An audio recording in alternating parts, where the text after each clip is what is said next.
Le Bitcoin a connu une correction assez marquée sur la journée d'hier. On est revenu tester des niveaux de support long terme ici aux 53 416 $. On a créé de la peur, mais maintenant c'est bien d'avoir eu cette correction, mais il faut chercher à comprendre comment et pourquoi est-ce qu'elle s'est mise en place afin de ne plus tomber dans les pièges. Et vous savez quoi, ça tombe bien, c'est exactement ce que nous allons traiter dans cette vidéo. Hello à toute la team Logique, ravi de vous retrouver dans cette nouvelle analyse du marché crypto-monnaie. On est aujourd'hui le samedi 27 novembre 2021 et il est 14h50 à l'heure à laquelle je tourne cette vidéo. Alors voilà les amis, vous l'avez vu, malheureusement la vidéo d'hier n'a pas pu être postée étant donné qu'on a eu des problèmes techniques. Donc je vous en ai parlé sur les réseaux sociaux. Malheureusement le monteur a eu certains problèmes avec son PC. On a essayé à 10 à 15 reprises, on n'a pas réussi à trouver le problème et à trouver la solution. Donc malheureusement on a un peu laissé tomber. Donc dans cette émission aujourd'hui, on va exactement traiter point par point ce que nous devions traiter dans l'émission d'hier, mais de manière plus poussée. On va essayer bien évidemment de faire en sorte d'adapter ça à tout le monde, à la fois aux débutants et à la fois aux personnes qui sont plutôt confirmées. Donc restez bien dans cette vidéo, elle risque d'être assez importante et surtout très intéressante. On a un Bitcoin ici qui commence légèrement à essayer de se récupérer, 1,57% à la hausse. On est aux 55 000 $, c'est déjà plutôt une bonne nouvelle qu'il y ait un rebond, ça montre qu'il y a de la demande, ça montre qu'il y a des acheteurs. On voit que la majorité du top 30 aujourd'hui rebondit par la même occasion. Le Bitcoin est racheté, donc on va dire que certaines personnes encore un petit peu folles, étant donné qu'on est quand même dans l'extrême euphorie. Donc il n'y a pas tout le monde qui vient racheter, mais il y a encore pas mal de personnes qui viennent racheter. On voit qu'on a notamment certains projets qui eux sortent du lot. On a ici le CRO avec 14,73%, donc c'est un actif qui est vraiment recherché. Et dès lors qu'il y a des dips, il est directement racheté. Ça c'est un très bon signal et vous devez absolument noter tous les actifs qui sont directement rachetés dès lors qu'il y a un dip. Ça vous permet de savoir les actifs qui sont forts, les actifs qui sont tendance du moment. On a ici quasiment 11% pour le Terra Luna, 8,09% pour IGLD, on a 7,66% pour le Internet Computer, on a le Filecoin avec 9,14%, le Atom Cosmos avec 6,17%. Donc on voit que voilà, on a pas mal de projets qui sont quand même bien rachetés. Maintenant, vous le savez, évidemment, c'est Papa Bitcoin qui va faire le marché crypto-monnaie. Donc c'est absolument lui que nous devons analyser et nous devons absolument comprendre qu'est-ce qu'il peut faire prochainement. La Team Logique, juste avant de démarrer cette émission, juste avant de passer à l'analyse, je vous rappelle qu'il vous reste plus que 24 heures pour sauter sur l'occasion des 50% de réduction sur mon programme Le Trading c'est bien, le Hodling c'est mieux. C'est mon programme au travers duquel je vous partage entièrement toutes mes connaissances sur l'analyse long terme des Waves. Donc pour savoir quand est-ce qu'elles achètent, quand est-ce qu'elles prennent des profits, quand est-ce qu'elles vendent. Évidemment, ça va nous permettre de nous positionner au mieux, le plus tôt possible et aussi évidemment de sortir dans les meilleurs moments, histoire de totalement maximiser ses profits. Donc n'hésitez pas les amis, sautez sur l'occasion, le lien est dans la description, plus que 24 heures étant donné que demain, mon programme Comment sortir du bull run copyright va sortir et là je sais que vous l'attendez aussi énormément. Donc allez-y les amis, le lien est en description, sautez sur l'occasion et vraiment ne ratez pas ce programme. On est ici sur le Scalpex Index, un Crypto Fear and Greed dans la peur 21. Alors là, ici sur le Crypto Fear and Greed du Scalpex Index, on est dans la peur 21, donc à ça d'aller dans l'extrême euphorie. Mais sur différents autres Crypto Fear and Greed, eh bien on est déjà dans l'extrême peur. Et ça, c'est un très très bon signal parce qu'on le voit étonnamment depuis qu'on est repassé ici dans une deuxième phase du bull run, donc depuis qu'on a eu notre fameux crack en mai 2021, eh bien à ce moment-là, les seuls moments où on avait des corrections, on allait directement remettre la psychologie du marché dans l'extrême peur. C'est ce que je vais vous montrer aujourd'hui sur Twitter, un chart qui est vraiment très intéressant. Et donc c'est un super bon signal parce qu'on a trouvé tous nos bottoms sur cette deuxième phase à chaque fois qu'on est rentré dans l'extrême peur. Donc un signal qui est plutôt bullish et à garder en tête. On a un social index sur Hub, je pense que évidemment c'est bloqué actuellement, mais il y a quand même beaucoup de personnes qui ont peur et c'est tout à fait normal, la psychologie du marché s'est retournée. On a un market order flow en recherche d'achat fort cet après-midi. On a des murs de vente quand même qui commencent à s'empiler, mais bon, les acheteurs ont l'air bien présents, ont l'air d'avoir envie pour l'instant de bien racheter ici cette correction. Alors là on est en 4 heures, vous le savez, alors regardez, on voit qu'on est allé premièrement chercher une zone très très stratégique pour les Waves pour totalement aller liquider des positions longues. Vous le savez, étant donné que juste ici, en dessous ici de cette zone d'accumulation, de cette latéralisation qu'on avait connue, eh bien on a eu énormément de stop loss qui ont été positionnés, c'est tout à fait normal, les Waves le savent et donc on est bien passé en dessous, on est allé liquider la toute dernière zone qu'il restait, rappelez-vous, on en a vu pas mal ensemble et c'était ici la dernière zone psychologique qu'il pouvait aller chercher pour totalement essayer de laver le marché et c'est exactement ce qui a été fait. Donc on voit qu'on a eu une cascade de liquidité baissière et que sur la correction, on n'a eu aucune mèche qui n'a été rachetée. Regardez ici, tous les chandeliers japonais ici, on a eu 3 chandeliers japonais qui nous ont vraiment punis. Eh bien on a eu aucune mèche rachetée. Ça, qu'est-ce que ça envoie comme signal? Ça montre totalement que plus personne n'achète le dip. Ça montre évidemment qu'on a fait peur et qu'on a bien calmé ici l'euphorie. Et ça, c'est un super signal parce que ces derniers temps, c'est tout le temps dans ces moments-là, lorsqu'on n'a plus aucune mèche sur la dernière correction, qu'on arrive à trouver un bottom. Et c'est exactement ce qu'il se passe. Et on voit que là, on commence à être vraiment propre à avoir des décisions étant donné qu'on n'a pas énormément de mèches. Regardez ici, on voit qu'on commence à se racheter, on voit que les acheteurs essayent de se présenter. Donc ça, c'est un signal qui est extrêmement bullish. Ça nous montre simplement que c'est les Waves, donc les gros portefeuilles qui sont en train de totalement vraiment racheté le dip. Et donc pour elles, ça y est, c'est le moment de réaccumuler, c'est leur moment de pouvoir essayer de relancer le prix. Et généralement, on connaît ici cette dernière phase baissière avant d'exploser vraiment et d'aller chercher un nouvel ATH. On ne parle pas ici d'une consolidation comme on a pu avoir en mai 2021. Non, on parle ici généralement d'une belle correction qui fait peur à tout le monde et par la suite, on renvoie vraiment le prix. Donc il va falloir qu'on surveille ça très fortement et on va aller voir ensemble évidemment tout de suite de nouvelles indications pour savoir exactement pourquoi et comment est-ce que c'est mis en place cette correction. Alors on est ici sur les liquidations du Bitcoin, vous le savez, j'aime énormément les passer après des forts mouvements, que ça soit à la hausse ou à la baisse, ça nous permet vraiment de savoir est-ce qu'on a vraiment fait le nettoyage d'un côté ou pas. Et là vous le voyez, hier on est allé chercher ici 431 millions de dollars de position longue en seulement 4 heures, par la suite on a levé 67 millions et ensuite on a fait ici entre 17 et 34 millions. Donc on voit qu'on a liquidé à peu près 550 millions de dollars de position longue, même presque 600 millions me semble-t-il. Donc on est bien allé chercher ici les dernières liquidités nécessaires, on est bien allé taper ici un dernier creux de volume profile et par la même occasion juste un creux sous une zone d'accumulation pour aller totalement liquider les dernières positions longues. Donc les Waves se sont sans doute dit finalement qu'on a trop racheté les mèches, on leur a montré qu'on avait extrêmement de demandes, qu'on était toujours là euphorique à racheter ici les dips, et vous le savez généralement ça peut aussi envoyer un message aux Waves pour leur dire bon bah voilà,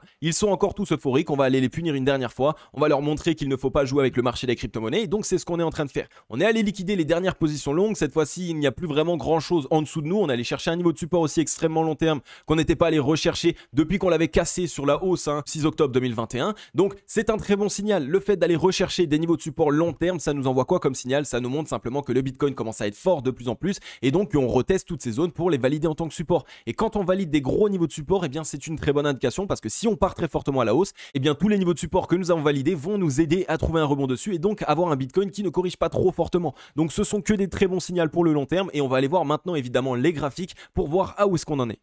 On est ici sur le Bitcoin en daily et comme vous le voyez, on est revenu chercher ici cette zone des 53 392 dollars qui était anciennement un niveau de résistance très long terme qu'on était venu casser ici directement sur le 6 octobre 2021. Donc c'était un niveau de résistance weekly qui avait été très long termiste, on l'a cassé à la hausse et on peut aller voir ça ensemble directement. Vous allez voir qu'on est toujours assez bull. Donc on est venu ici le casser à la hausse, on le voit en weekly mais on ne l'avait jamais retesté. Et ça généralement c'est plutôt un mauvais signal parce que c'est des zones qu'il faut absolument aller retester et le marché a souvent cette habitude de le faire. Donc il faut absolument maintenant qu'on surveille pour ces prochain temps et pour ne plus tomber dans le piège qu'on vienne bien valider tous les niveaux de support parce que sinon malheureusement ça pourrait être des zones sur lesquelles on pourrait aller travailler. Donc on voit qu'on est revenu du coup la tester ici, on est revenu le tester en tant que support, c'était un niveau de résistance qui nous avait rejeté une première fois, on s'était fait rejeter et par la suite on était venu le casser. Donc c'est une bonne initiative ici d'être revenu le tester, ça nous montre que simplement on est en train de se renforcer sur le Bitcoin. Dès lors qu'on est revenu le tester, on voit que la mèche est directement rachetée, donc ça montre que les acheteurs sont bien présents et que c'était une zone stratégique. Donc pour l'instant voilà, il n'y a pas forcément de mauvaises indications, on voit qu'on était bien parti à la hausse et rappelez-vous les amis, je vous rappelle qu'on est à la hausse depuis le 19 juillet 2021, on a connu une première correction, on est parti fortement, il est tout à fait normal qu'on connaisse une deuxième correction et que par la suite on puisse partir fortement. Et rappelez-vous ici, comme vous le voyez en weekly, on était ici dans ce wedge descendant et dès lors qu'on est venu le casser à la hausse, dès lors qu'on avait ici fini notre correction en weekly, c'est à ce moment-là qu'on a eu l'accélération haussière la plus importante et là on est exactement dans la même figure. Donc si on arrive ici à racheter la mèche et à repasser au-dessus du wedge, et bien la semaine prochaine ça risque d'être explosif et c'est à ce moment-là qu'on connaîtra ici notre fameuse explosion haussière. Pour l'instant c'est exactement ce qu'on fait depuis notre reprise, depuis la fameuse correction qu'on avait débutée sur la semaine du 10 mai 2021. Donc en weekly c'est extrêmement bullish, il n'y a aucun souci à se faire. Maintenant en daily, qu'est-ce qu'on veut voir absolument? Et bien évidemment aujourd'hui on aimerait à minima revenir sur la moitié du chandelier japonais de la journée d'hier. Donc ça nous permettrait ici d'avoir un gros signal acheteur, ça nous montrerait que on a ici les acheteurs qui sont bien présents, que les acheteurs ont absorbé la liquidité vendeuse et donc on a ici la possibilité de se relancer à la hausse. Ça nous permettrait par la même occasion de revenir réintégrer ici ce wedge dans lequel nous sommes. Ça serait une très bonne indication. En weekly ça nous permettrait de totalement ravaler la mèche et donc de clôturer au-dessus et à ce moment là on pourrait avoir une semaine prochaine très explosive. Donc on en attend beaucoup de cette journée. Aujourd'hui on va voir ce qu'il se passe. Pour l'instant en 4 heures on a vraiment de belles indications. Alors maintenant pour essayer de réfléchir un petit peu aussi pourquoi est-ce que c'est un très bon signal le fait de venir faire une correction maintenant, et bien vous voyez on est venu ici chercher des zones jusqu'aux 68 972 dollars. Ce qui veut dire que les retails ont vraiment commencé à rentrer ici entre les 63 000 et les 68 000 dollars. Qu'est-ce que ça fait? Ça fait qu'on est venu réaliser une certaine correction et donc ça oblige beaucoup d'investisseurs débutants à rester dans le marché, ça les oblige à garder des positions perdantes et à espérer repartir à la hausse. Vous le savez, il est très difficile pour un investisseur et surtout pour un investisseur débutant de vendre à perte et d'assumer ses pertes. C'est des choses qui ne sont pas souvent réalisées et donc c'est un bon signal parce que ça peut nous permettre du coup de, on va dire un petit peu forcer des personnes à devenir des hodlers puisqu'ils vont devoir garder leur position encore sur quelques mois avant de pouvoir repartir à la hausse et peut-être qu'entre temps, eh bien, ils vont faire des recherches comme vous et moi on l'a fait à un moment donné. On va regarder ce qui se passe sur le Bitcoin, on va commencer à s'intéresser aux altcoins Bitcoin et à ce moment-là on devient des cryptos convaincus et donc on est ici dans la cryptosphère. Et ça c'est une super bonne indication et pour ma part je pense depuis un certain temps que c'est vraiment le meilleur coup marketing qu'on réalise à chaque fois sur le marché crypto-monnaie. C'est à chaque fois qu'on connaît des dips après une extrême euphorie, après une euphorie de la part du marché en général, simplement parce que les personnes qui sont maintenant négatifs vont sans doute essayer de regarder ce qu'il se passe sur le Bitcoin et sur le marché des crypto-monnaies. Maintenant on peut aller juste rapidement voir en 4 heures, vous voyez que ça se passe très bien. Alors on va s'afficher rapidement le MACD. Alors en 4 heures sur le MACD, si on peut aller voir ensemble, c'est quelque chose que je vous ai partagé aujourd'hui sur Twitter. Alors je vais me décaler parce que sinon vous n'allez pas voir. Alors si on regarde sur le MACD, il y a un très bon signal qui est là, c'est qu'on a une belle divergence haussière. On est simplement revenu tester ici cette zone, ces points hauts qui étaient ici sur le 11 novembre 2021. Et si on regarde en 4 heures ici le 11 novembre 2021, on était ici sur les 68 000 $. Donc ça nous montre quoi? Ça nous montre simplement que si la divergence haussière que nous sommes en train de connaître se valide, donc si on arrive ici à cross à la hausse, eh bien normalement on devrait ici revenir chercher les 68 000 $. Donc ça nous permettrait vraiment d'avoir ici un maximum d'acheteurs qui se présentent et on viendrait sans doute ici faire un double bottom pour pouvoir se relancer et casser la zone de neutralité. Donc là aussi en 4 heures le graphique est plutôt bullish. Pour l'instant on montre simplement que la correction que nous avons connue n'a pas été réellement appuyée par les vendeurs et qu'il n'y a pas eu énormément de combats et que c'est les vendeurs qui ont totalement mené. C'est qu'on a soit eu ici une cascade de liquidité baissière parce qu'on a eu des gens qui ont paniqué, ils ont vu ici les indices totalement corrigés, on a eu en même temps le Black Friday, il y a souvent des gens qui prennent des profits pour pouvoir après s'acheter des cadeaux, etc. Donc il y a plein de métriques qu'il faut prendre en compte, mais cette correction n'est pas forcément mauvaise. Alors maintenant, si on se remet sur le graphique en daily, eh bien on va essayer de réfléchir à qu'est-ce que pourraient faire les Waves ces prochains temps. Eh bien vous voyez, on a eu ici une correction qui s'est mise en place, on est parti ici des 69 000 $, donc on a eu une belle correction qui s'est mise en place, et donc vous le savez, dès lors qu'il y a des corrections sur le Bitcoin, dès lors qu'on commence à perdre de la force, il y a des personnes qui vont se mettre à shorter le marché, donc ils commencent à shorter. Ici il y a tout le monde qui se dit ok, le Bitcoin va partir encore plus bas, on continue de shorter, et surtout aussi le signal que nous avons, c'est qu'on a totalement dupé les vendeurs parce qu'on a eu ici aucune mèche, donc ça nous montrait un signal qui était plutôt vendeur, ça nous montrait que c'est les vendeurs qui avaient totalement la main, et pourtant pour l'instant on est en train de racheter le chandelier japonais d'hier, donc ça montre que normalement ce qu'il devrait se passer pour les Waves maintenant, le plus stratégique après être revenu tester ici cette zone juste en dessous de cette petite zone d'accumulation, eh bien ce serait de réaliser un énorme short squeeze, de repartir très fortement, et on parle vraiment ici d'une explosion très rapide, très haussière comme ça, pour totalement ici récupérer un maximum de liquidité des personnes qui ont shorté le Bitcoin avec du levier par exemple, et donc de cette manière de totalement gratter leur liquidité. On est allé faire la chasse aux liquidités longues,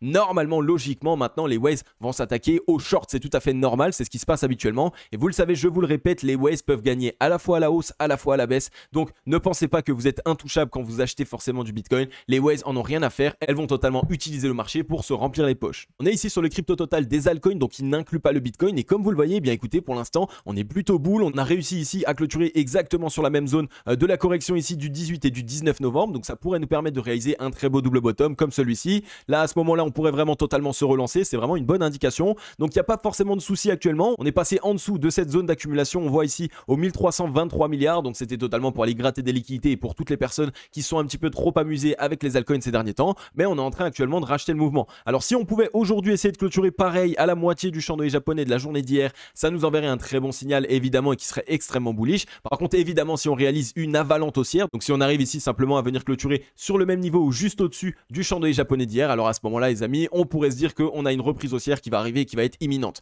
Donc là pareil, on est plutôt dans de bonnes indications sur les altcoins. On a eu une petite frayeur, on a vu nos portefeuilles dans le rouge, mais pour l'instant la Bitcoin dominance ne se montre pas exactement, donc les altcoins en profitent et on voit qu'il y a beaucoup d'investisseurs qui se ruent vers les altcoins. Donc il faut quand même essayer de surveiller ce qu'il se passe étant donné que tout le monde achète des altcoins. Est-ce qu'on a envie ici de nous faire un énorme piège pour envoyer le Bitcoin et la Bitcoin dominance et donc dans un premier temps faire corriger les altcoins et donc ça punirait un maximum d'investisseurs, ou est-ce qu'on est réellement ici sur une anomalie de ce bull run, ce qui nous montrerait simplement qu'on a une rotation actuelle et que les altcoins commencent à prendre de plus en plus de place sur le marché crypto-monnaie. Ensuite, on a un deuxième signal qui est extrêmement bullish et vous le savez, moi pour ma part, j'attendais vraiment ce signal. C'est ici le dollar qui vient ici mettre en place une étoile du soir. Vous connaissez cette disposition en chandelier japonais. Ça envoie un signal qui est totalement bearish. Ça montre que les vendeurs sont plus présents que les acheteurs et donc on a ici un potentiel retournement de situation qui est en train de se mettre en place. Donc c'est une super bonne nouvelle. On voit qu'on est repassé ici chercher les 95 754 et qu'on a cette main invisible qui vient racheter les mèches. C'est assez particulier, mais bon, pour l'instant, voilà, on a quand même cette étoile du soir qui s'est mise en place. C'est plutôt une indication indication qui est bearish. À voir maintenant ce qu'il se passe, vous le savez, la majorité du temps, on ne vient pas corriger ici sur des V-top, on a plus l'habitude de mettre en place un M-top. Donc on va voir ce qu'il se passe, mais c'est extrêmement bullish pour le Bitcoin. Le fait ici que le dollar commence à perdre de sa force et commence enfin à dégonfler, ça va ici faire en sorte que beaucoup de gens qui sont exposés au dollar, s'ils voient que le dollar se casse la figure, eh bien évidemment, qu'est-ce qu'ils vont faire? Ils vont essayer de se mettre dans des valeurs refuges. Il va y avoir l'or, il va y avoir l'immobilier, mais il va y avoir aussi les crypto-monnaies. On est ici sur Ethereum. Comment ne pas passer Ethereum? Je sais que vous êtes très nombreux à être frileux évidemment sur Ethereum, étant donné que, on le sait, Ethereum c'est un projet qui est très bon sur le long terme et on ne veut pas le voir corriger. On veut enfin lui permettre d'aller réaliser son bull run qu'on attend depuis un certain temps. Donc Ethereum se met ici dans une disposition de double bottom et il pourrait se permettre de se relancer. On voit qu'on a clôturé au-dessus ici de ce bottom du 18 et 19 novembre 2021. Ça montre que la force est bien acheteuse. On est bien simplement repassé ici sous cette zone d'accumulation sur laquelle nous étions ici entre le 20 octobre et le 28 octobre 2021. Donc on est allé gratter des liquidités. Par la suite ici la demande a bien été rachetée. Donc là aussi ce qu'on attend sur Ethereum, vous le savez, c'est d'avoir un chandelier japonais aujourd'hui très important pour venir à minima sur la moitié du chandelier japonais d'hier. Mais au vu du MACD, eh bien écoutez, ça pourrait totalement se faire. On voit qu'on a une énorme divergence haussière qui est en train de se mettre en place. Donc les acheteurs sont bel et bien en train de se mettre en place, sont bel et bien ici en train d'essayer de se positionner sur Ethereum. Si on regarde maintenant sur le RSI, on voit que là aussi on a une belle divergence haussière qui s'est mise en place. On est simplement revenu ici tester au-dessus des 52 RSI. C'est une zone qui n'est pas facile à regagner pour les acheteurs, donc on s'est fait rejeter. Mais là, étant donné qu'on a une belle divergence haussière, si on repasse au-dessus des 52 RSI, on a des chances de partir fortement. Donc là, pareil, Ethereum, franchement, aucune inquiétude à avoir. Alors vous le savez, évidemment, ça fait un certain temps qu'on en parle. On a l'épée de Damoclès au-dessus de nos têtes qui est simplement le Covid-19, simplement la répercussion de la crise économique, monétaire et aussi du quantitative easing, donc le fait d'imprimer énormément d'argent à foison comme si on pouvait le faire facilement et que ça n'allait pas avoir d'impact sur l'économie. Donc oui, maintenant on commence à avoir une certaine correction sur les indices. On va pas le passer aujourd'hui. Alors cette émission, on se la fera sans doute lundi ou mardi à l'ouverture pour voir évidemment ce qu'il va se passer parce que pour l'instant on est le week-end, donc il ne va rien se passer de plus. Je veux voir et j'attends de voir s'il va réellement y avoir un dip baissier et à ce moment-là, ce serait vraiment un très mauvais signal. Donc c'est des choses qu'on va voir ensemble, ne vous inquiétez pas, mais pour l'instant, pour le marché des crypto-monnaies, on est bull, il n'y a pas de souci à se faire, tous les signaux pointent vers la même direction. Ensuite, la team logique, on est sur Twitter, on a New Life Crypto qui nous partage un chart super intéressant et franchement, ouvrez bien vos oreilles, prenez des notes parce que c'est extrêmement intéressant. On voit que lors de la première phase du bull run, donc ce qu'on avait débuté en mai 2020 jusqu'à ici la correction de mai 2021, donc la fameuse tendance haussière qu'on avait réalisée, eh bien à chaque fois qu'on arrivait dans l'extrême joie, donc l'extrême grid, on venait à corriger, ce qui est tout à fait normal, c'est tout le temps comme ça que ça se passe sur le marché des crypto-monnaies, je me le tue de vous répéter et en plus de ça, c'est un énorme chapitre que je traite dans le trading c'est bien, le hodling c'est mieux, vraiment n'hésitez pas à sauter sur l'occasion. Donc on voit qu'à chaque fois qu'on était dans l'extrême joie, on venait à avoir une correction, ça nous menait dans la peur. Et étant donné que c'était la première phase du bull run, ça nous menait simplement dans la peur et après on venait à racheter le dip et on repartait à la hausse. Mais maintenant on le sait, on est tous pressés par le temps, on sait que le halving ne va pas être éternel, donc on attend de voir ce qu'il se passe. C'est la raison pour laquelle à chaque fois qu'on a eu des corrections ici depuis la grosse correction de mai 2021, eh bien on revient dans l'extrême peur. Ça veut dire qu'on passe de l'extrême joie à l'extrême peur, de l'extrême joie à l'extrême peur. Comme vous le voyez, à chaque fois qu'on est arrivé dans l'extrême peur, on a assisté ici à un énorme rebond, la phase haussière la plus importante. Donc on est simplement ici en train d'essayer de dissuader les retails de rentrer sur le marché des crypto-monnaies. On a offert un dip aussi à toutes les institutions, à toutes les grandes banques, à tous les fonds de gestion, à tous les milliardaires qui voulaient rentrer sur le Bitcoin. Vous le savez évidemment, en ce moment, le Bitcoin et le marché des crypto-monnaies font tellement parler d'eux qu'il y a beaucoup de personnes qui attendent un dip pour pouvoir le racheter, notamment ce dip-là. Et donc ça va leur permettre de rentrer sur le marché à un bon prix. Et vous le savez, sans vouloir parler de manipulation, ce qu'il se passe là-haut, toutes les négociations qu'il se passe peuvent très bien donner lieu à des corrections comme celle-ci. Donc on est dans l'extrême peur, c'est un super bon signal et vous le savez, c'est dans l'extrême peur qu'on réalise les meilleures opportunités sur le marché crypto-monnaie. Ça a toujours été comme ça et les personnes qui sont patientes sont toujours récompensées sur le marché crypto. Ensuite les amis, on a ici Game of Trades qui nous partage encore une fois un chart de Glassnode super intéressant et qui nous met en avant une fois de plus les whales. Qu'est-ce qu'elles ont fait durant ces dips? Eh bien on a eu 44 340 bitcoins qui ont été accumulés par les wallets qui détiennent entre 100 et 10 000 bitcoins, donc les whales qui ont racheté ici du bitcoin lors de cette correction. Donc une fois de plus, on est toujours sur la même chose, c'est un énorme transfert de liquidité entre les personnes qui ont peur, qui sont en train de panic sell et qui se disent c'est la fin du bitcoin, qui voient toutes les news etc. et donc qui vendent à perte, et les grosses mains qui eux ont déjà le sac ouvert avec toutes les liquidités qui rentrent à l'intérieur. C'est toujours la même chose sur chaque dip. Donc une fois de plus les amis, réfléchissez comme une whale, c'est assez important, c'est comme ça que vous allez réaliser les meilleurs profits parce que ça va vous permettre de savoir quand est-ce que vous allez pouvoir réaliser les meilleurs profits et quand est-ce que vous allez pouvoir réaliser les meilleures opportunités. Il y a une énorme distinction entre les deux. Réaliser les meilleures opportunités, c'est trouver des projets qui dorment depuis un certain temps, qui ont vraiment corrigé énormément et qui à l'arrivée du prochain bull run va pouvoir vous permettre de réaliser de grosses performances. Donc on va bien surveiller ce qu'il se passe, mais comme je vous le répète pour ma part, je suis bullish sur le Bitcoin. Pour l'instant, il n'y a pas ici de mauvaises répercussions, on n'a pas de mauvaises news, on voit que c'est les Waze ici qui sont en train de totalement racheter le mouvement, et lorsque c'est les Waze qui s'en mêlent, je ne m'interpose pas et au contraire, je vais dans leur direction. Ok la team logique, alors j'en ai pas encore fini réellement avec cette vidéo, j'ai encore quelques petites choses à vous dire, quelques petites choses à vous éclaircir parce que j'ai vu dans les commentaires, vous avez été très nombreux à me demander, je comprends pas bien le Max Pain Price, en quoi est-ce que cela peut être utile d'aller totalement sur les 58 000 $, donc sur ce Max Pain Price. Et bien c'est exactement ce que j'ai envie de traiter avec vous aujourd'hui. Alors je vais essayer de rendre le sujet le plus facile possible, il faut savoir que évidemment il y a certains termes techniques qui les amis, franchement c'est pas possible de pouvoir les faciliter plus que ça, donc n'hésitez pas à faire vos propres recherches, vous le savez.